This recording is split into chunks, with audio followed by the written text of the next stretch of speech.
వైకుంఠ ఏకాదశి పర్వదిన శుభాకాంక్షలు. ఆ దేవదేవుడు తిరుపతి వెంకటరమణ స్వామి ఆశీస్సులు మానవాళికి ఉండాలని, మన దేశాన్ని మన రాష్ట్రాన్ని చల్లగా ఆయన కాపాడాలని ఆయన వేడుకుంటూ మీకందరికీ స్వామివారి ఆశీస్సులు అందాలని కోరుకుంటా ఉన్నా. మరి ఇటువంటి పర్వదినాన మనమందరము గమనిస్తే చాలా విషాదకరమైనటువంటి ఛాయలు రాష్ట్ర వ్యాప్తంగా నెలకొని ఉన్నాయి.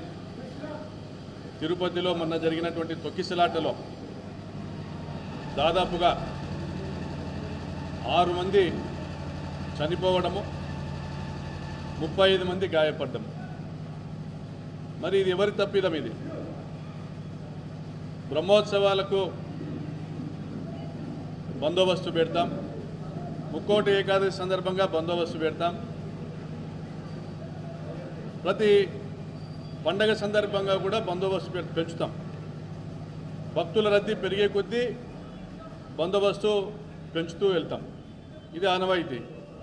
టీటీడీ ముందుగానే అంచనా వేసుకుని ఇంటెలిజెన్స్ వారికి సమాచారం ఇవ్వడము, ఇంటెలిజెన్స్ వారి సమాచారం మేరకు జిల్లా ఎస్పీ గారు, కలెక్టర్ గారు, టీటీడీ చైర్మన్ గారు కోఆర్డినేట్ చేసుకుని బందోబస్తు ఏర్పాటు చేసుకోవడం అనేది ఒక కామన్ ప్రొసీజర్. అయితే 1,20,000 మందిని అనుమతించాలనేటి నిర్ణయం తీసుకున్నటువంటి టీటీడీ 1,20,000 మంది నేరుగా వచ్చి టికెట్లు కొనుగోలు చేసేటువంటి పరిస్థితి ఉండగా, వేలాది మంది భక్తాదులు వచ్చేటువంటి పరిస్థితి ఉండగా కనీస పోలీసు బందోబస్తు పైన చర్యలు తీసుకోలేకపోవడం, మరి ఎవరు తప్పిదమని ప్రశ్నిస్తూ ఉన్నాం. చంద్రబాబు నాయుడు గారు కుప్పంలో ఆయన పర్యటిస్తూ మొత్తం పోలీస్ యంత్రాంగం, అధికార యంత్రాంగం, జిల్లా కలెక్టర్, ఎస్పీ అందరూ కూడా ఆయన పర్యటనలో నిమగ్నమై తిరుపతిలోని ఈ కార్యక్రమానికి బందోబస్తు ఏర్పాటు చేయడం అనేటువంటి ఒక అత్యవసరమైన కార్యక్రమాన్ని విస్మరించినారా?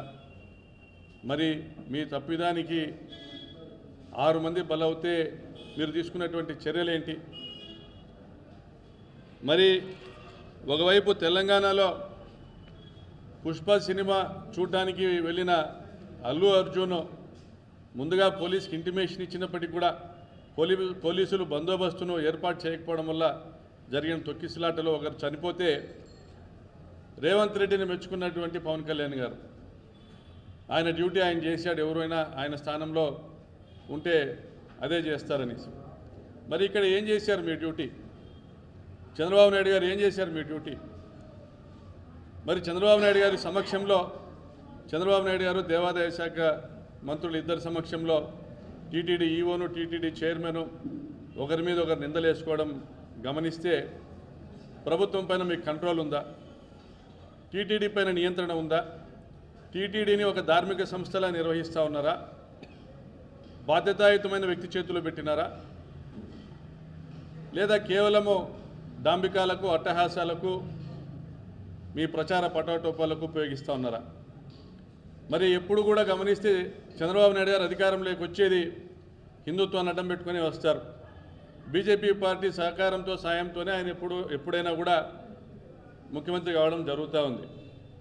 మరి ఆయన వచ్చినప్పుడల్లా 10ల సంఖ్యలో హిందువులు చనిపోవడం జరుగుతూ ఉంది. పుష్కరాల్లో 29 మంది చనిపోయిన సంగతి ఇంకా ఇప్పటికి కూడా అందరికీ గుర్తుంది. మరి అది కాకనే ఈరోజు 6 మంది చనిపోవడం, మరి కొంతమంది అపస్మారక స్థితిలో ఉండడము తిరుపతిలో. మరి నేను సనాతనవాదిని, సనాతన యోధుని అని చెప్పుకునేటువంటి పవన్ కళ్యాణ్ గారు ఎవరైతే హిందువులకు వ్యతిరేకంగా పనిచేస్తారో, ఎవరైతే హిందువులను ఇబ్బంది పెడతారో వాళ్ళపైన యుద్ధం చేస్తానన్న మరి ఈ సనాతన యోధుడు పవన్ కళ్యాణ్ గారు ఈరోజు చంద్రబాబు గారిపైన యుద్ధం ప్రకటిస్తూ ఉన్నారా? ఆయన ప్రభుత్వ వైఫల్యంని ప్రశ్నిస్తూ ఉన్నారా? పవన్ కళ్యాణ్ గారి భాషలో ఈరోజు అక్కడ ఉన్నటువంటి టీటీడీ ఈవో, టీటీడీ చైర్మన్ వీళ్ళందరూ కూడా తప్పిదాలు చేసినట్లుగా ఆయన చెప్తా ఉన్నారు. మరి వారి మీద చర్యలు తీసుకుంటారా? లేదా ఎండోమెంట్ మినిస్టర్ని తొలగిస్తారా? పవన్ కళ్యాణ్ గారు పదే క్షమాపణలు అడిగారు ఈరోజు. మరి మీ క్షమాపణలతో పోయిన ప్రాణాలు వస్తాయా? మరి 108 రోజులైంది మీరు తిరుపతి లడ్డూను అపవిత్ర ప్రచారం చేసి. 108 రోజులంటే 108 అనే సంఖ్యకి భారతదేశంలో హిందూ ధర్మంలో ఒక పవిత్రత ఉంది. ఏ మంత్రం పఠించాలన్నా 108 సార్లు పఠిస్తారు. మరి ఆ 108వ రోజు ఈరోజు మళ్ళీ ఆ దేవదేవుడు పవన్ కళ్యాణ్తో క్షమాపణలు చెప్పించాడు. కానీ ఇందుకు 6 మంది బలి కావడం చాలా విచారకరం. పవన్ కళ్యాణ్ గారు, చంద్రబాబు నాయుడు గారు, మీ ప్రచారం అంతా అబద్ధాల పునాదుల మీద, మీ అభివృద్ధి అంతా ప్రచార మాధ్యమాలపైన. మీరు కనీస లా అండ్ ఆర్డర్ను తిరుపతి వెంకటరమణ స్వామి దగ్గర కూడా మెయింటైన్ చేయలేని పరిస్థితుల్లో ఇంతమంది ప్రాణాలు కోల్పోయినందుకు మీరు బాధ్యత వహించాలి. ప్రభుత్వం క్షమాపణలు చెప్పాలి. ఎన్నడూ కూడా తిరుపతి చరిత్రలో ఎన్నడూ కూడా ఇటువంటి అన్యాయం జరగలే. జగన్మోహన్ రెడ్డి గారు ఉన్నప్పుడు ఎంతో పద్ధతిగా మెయింటైన్ చేసినారు, ఎంతో క్రమశిక్షణతో టీటీడీని నడిపించినారు. మరి ఈరోజు టీవీ5కి సంబంధించిన బిఆర్ నాయుడుని తీసుకొచ్చి పెట్టినారు. ఆయన ఏ రోజు ధార్మిక సంస్థల్లో పనిచేసినాడు, ఆయన ఏ రోజు ప్రజా జీవితంలో ఉన్నాడు, ఏ రోజు బాధ్యతాయుతమైన పదవి నిర్వర్తించినాడు. కేవలం చంద్రబాబు చెప్పినటువంటి అబద్ధాలని పదే పదే ఒల్లవేస్తూ జగన్మోహన్ రెడ్డి గారిని గద్దె దింపడంలో సహాయపడ్డాడనేసి దొంగలు ఊర్లు పంచుకున్నట్లుగా పదవులు పంచుకొని ఈరోజు టీటీడీకి అప్రతిష్టను తీసుకొచ్చిన బిఆర్ నాయుడిని వెంటనే ఆ పదవి నుంచి తొలగించాలా, ఎండోమెంట్ మినిస్టర్ని రాజీనామా చేయించాలా. పవన్ కళ్యాణ్ ఉత్తుత్తి క్షమాపణలతో ప్రజల్ని మోసపుచ్చేది కాదు. నిజంగా నువ్వు వీళ్ళందరూ అధికారులు తప్పిదాలు చేస్తున్నారని పదే పదే మాట్లాడుతూ ఉన్నావు. నువ్వు బయటకు వచ్చి మాట్లాడు.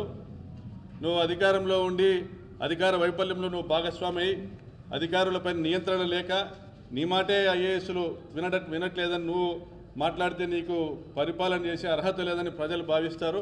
నిజంగా నీకు నాయకత్వము కావాలనుకున్నా, లేదా నువ్వు కొన్ని లక్షల మంది నీకు ఓట్లు వేశారు, 21 సీట్లు ఇచ్చారు, ప్రజా జీవితంలో కొనసాగాలన్నా నువ్వు మొగోనివి అయితే బయటకు వచ్చి మాట్లాడమని ఈరోజు పవన్ కళ్యాణ్ గారికి సవాల్ విసురుతా ఉన్నాం. చంద్రబాబు నాయుడు గారు ప్రతిపక్షాన్ని బెదిరించుకునేది కాదు, కేసులతోనో ఎంక్వైరీల పేరుతోనో అభివృద్ధిని ఆపేది కాదు. మీకు అభివృద్ధి నిజంగా చేతనవుతుందంటే ఈరోజు ఒక శ్వేతపత్రం విడుదల చేయండి.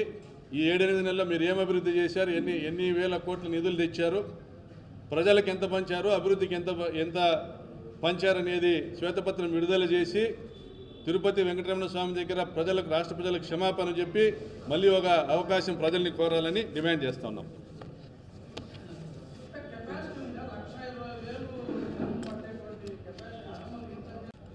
ఎన్నడూ కూడా జగన్మోహన్ రెడ్డి గారి పరిపాలనలో ఇటువంటి ప్రమాదం జరగలేదు.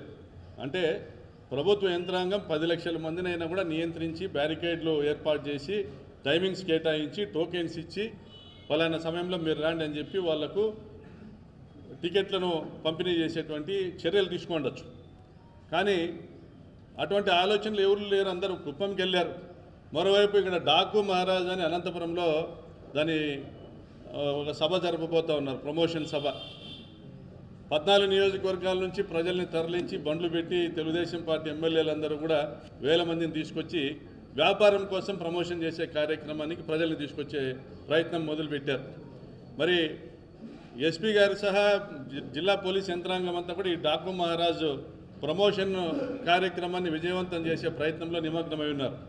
సాధారణంగా మేము అధికారంలో ఉన్నప్పుడు గమనిస్తే తిరుపతిలో ఏదైనా బందోబస్తులకు నిమిత్తము అనంతపురం జిల్లా నుంచి పోలీస్ యంత్రాంగాన్ని తీసుకొని పోయేవాళ్ళు. మేము ఎప్పుడైనా అధికారులకు ఫోన్ చేసినప్పుడు లేదు సార్ బందోబస్తు అంతా తిరుపతి పోయినారు, పోలీసులు ఇక్కడ లేరని వాళ్ళు ఏదైనా మేము ప్రోగ్రామ్ షెడ్యూల్ ఇస్తే. మరి ఈరోజు అనంతపురం జిల్లా పోలీసులంతా ఇక్కడ డాకు మహారాజు కోసం నిలబడ్డము, చిత్తూరు జిల్లా పోలీసులంతా కుప్పంలో చంద్రబాబు గారి పర్యటనలో నిమగ్నమై ఉండడం వల్ల దిక్కులేని పరిస్థితుల్లో ఆ స్టాంపేడ్ జరిగింది, తొక్కిసలాట జరిగింది, 6 మంది ప్రాణాలను బలి తీసుకోవడం జరిగింది.